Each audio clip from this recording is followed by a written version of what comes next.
Yes start. साल 2024 विदा हो रहा है। राष्ट्र जीवन में सार्थक उपलब्धियां पाने के लिए एक साल का समय पर्याप्त नहीं होता।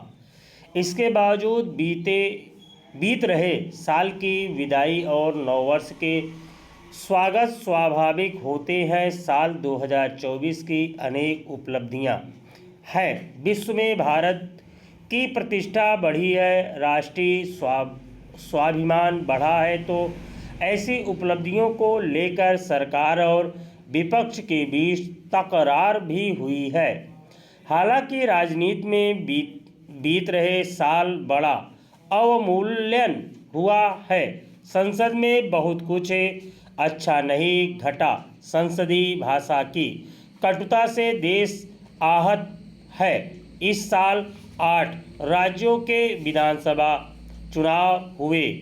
थोक के भाव दल बदल से संबंधित संविधान की 10वीं अनुसूची का पालन नहीं हुआ।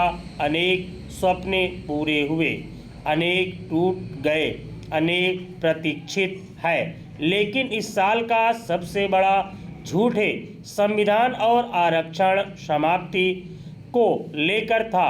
विपक्षी दलों ने प्रचारित किया कि भाजपा सत्ता में आते ही संविधान बदलेगी और आरक्षण समाप्त करेगी।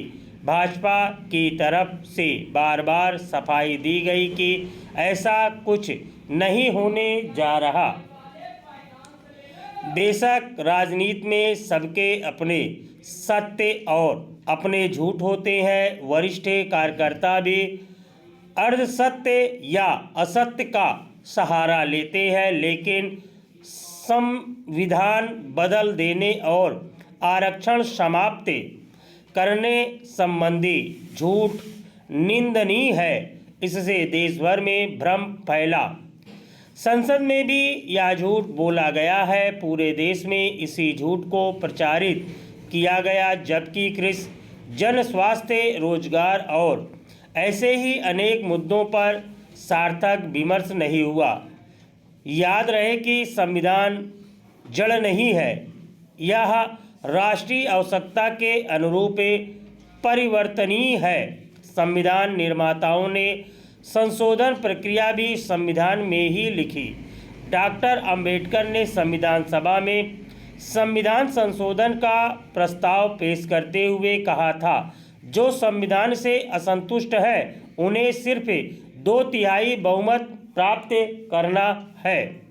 यदि वह वयस्क मत के आधार पर निर्वाचित संसद में 2/3 बहुमत भी नहीं पा सकते, तो यह समझ लेना चाहिए कि संविधान के प्रति असंतोष में जनता उनके साथ नहीं है। संशोधन वाला अनुच्छेद विषयों पर संविधान के उपबंधों का संविधान संशोधन नहीं समझा जाएगा।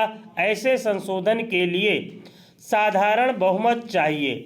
महत्वपूर्ण संशोधनों के लिए संसद में विशेष बहुमत तो संघीय ढांचे को प्रभावित करने वाले विधेयकों के लिए कम से कम आधे राज्यों के विधायी सदनों के अनुमोदन की आवश्यकता होती है। संविधान संशोधन प्रत्येक सदन में जाएगा, उसे सदन की कुल सदस्य संख्या के बहुमत द्वारा और सदन में उपस्थित सदस्यों के कम से कम 2/3 बहुमत द्वारा पारित किया जाएगा। लेकिन इसे संविधान का बदलाव नहीं कहा जा सकता है। संविधान बदलने और यथा आवश्यक संशोधन करने में मूलभूत अंतर है।